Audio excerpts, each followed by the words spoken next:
it's hard for me to have a relationship with anyone on the app but the app itself.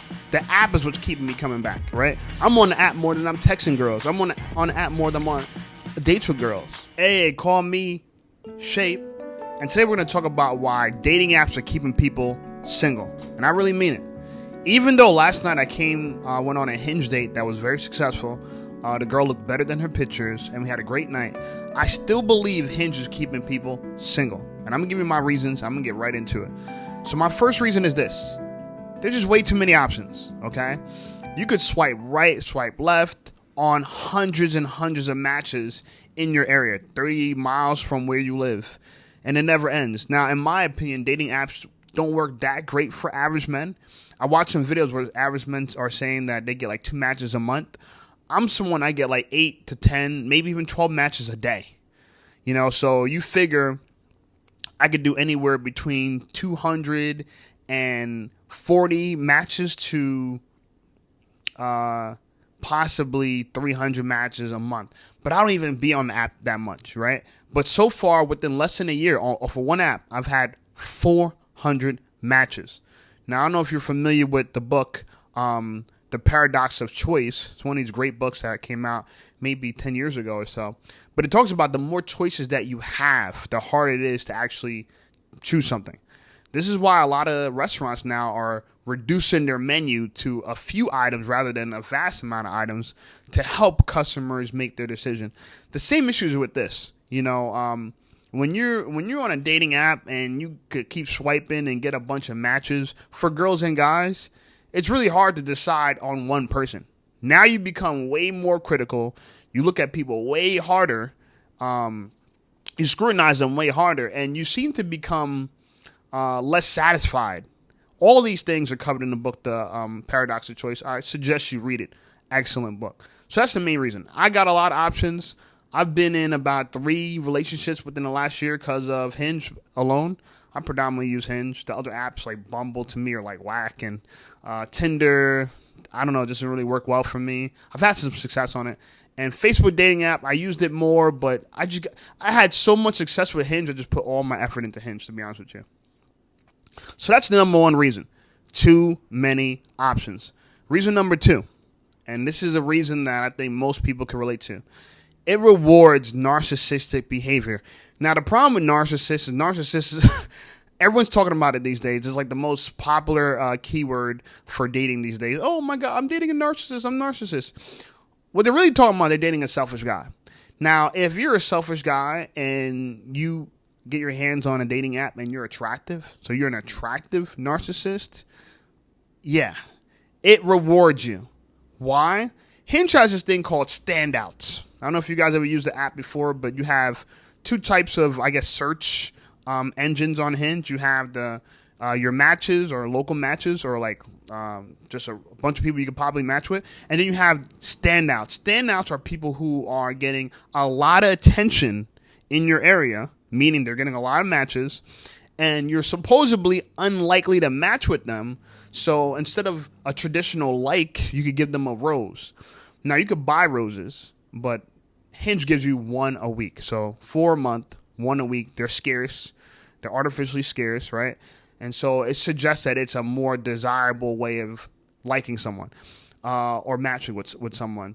It's compared to like Tinder's super like or something like that, right? It's limited. You can pay for it. So you're showing someone you really like them. Here's a problem, though.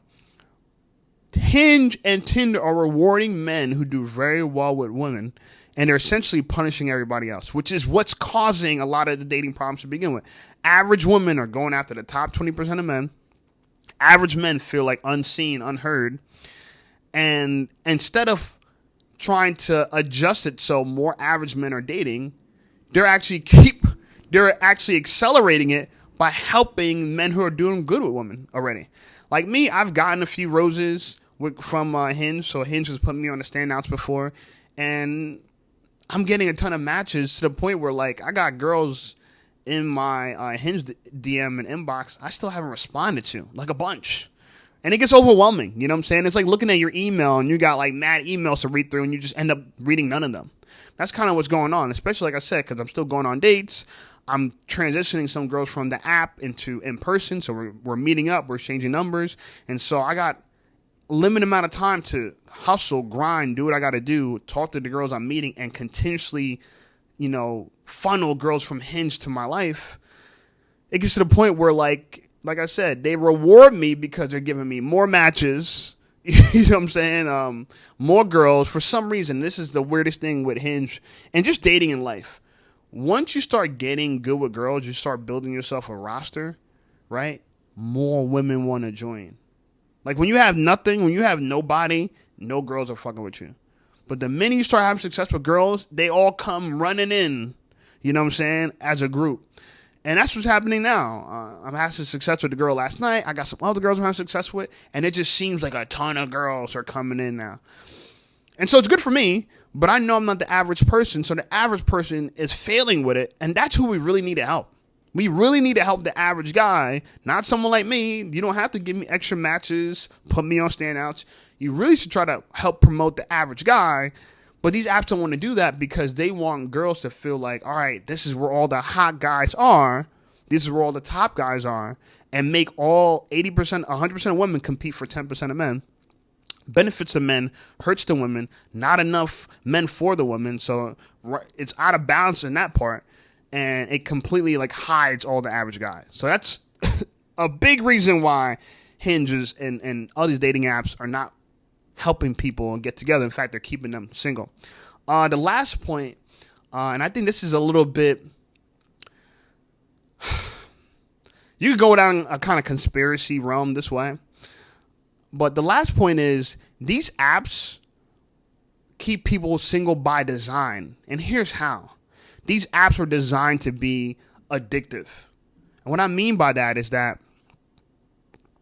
if you look at the app designers and how the app is designed, it was designed by the same people who designed casino apps and gambling apps.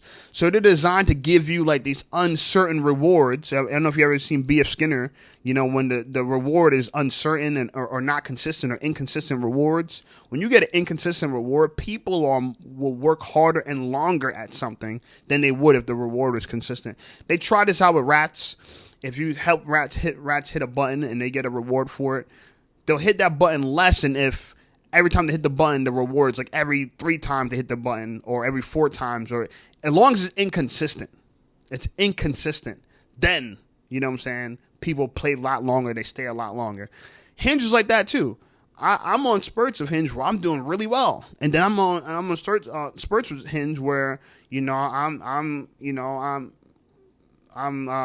what's the term they use all the time? I'm in a drought, right? I'm in a dating drought where I'm not matched with anyone. I'm not connecting with anyone. And I just came out of a drought, and now I'm, again, you know what I'm saying, on a rise where I'm matched with a bunch of girls, and I'm meeting up with them. So it's like that. It gets you hooked to the app because you're kind of like, all right, maybe today's going to be the day that I win. It has that kind of lottery appeal where, oh, yeah, today is going to be the day I win, And so I won't lie, I catch myself using the app a lot. And again, with the other 2 points that I gave to you, is too many options, is rewarding my bad behavior, and now I'm addicted to the app. You can see why it's hard for me to have a relationship with anyone on the app but the app itself. The app is what's keeping me coming back, right? I'm on the app more than I'm texting girls. I'm on the app more than I'm on dates with girls. I'm spending most of my time with Hinge and not on actual dates. That's the actual problem, And so I just wanted to come out and do a video about this because I know a lot of people probably have similar views, or maybe they're concerned and they want to hear other people's views on why these dating apps should be really helping us find love and find connections, but it's actually making us more disconnected, So that's my thoughts. If you like the video, subscribe to the channel, like this video, check out some of my other videos, and I'll see you guys over there.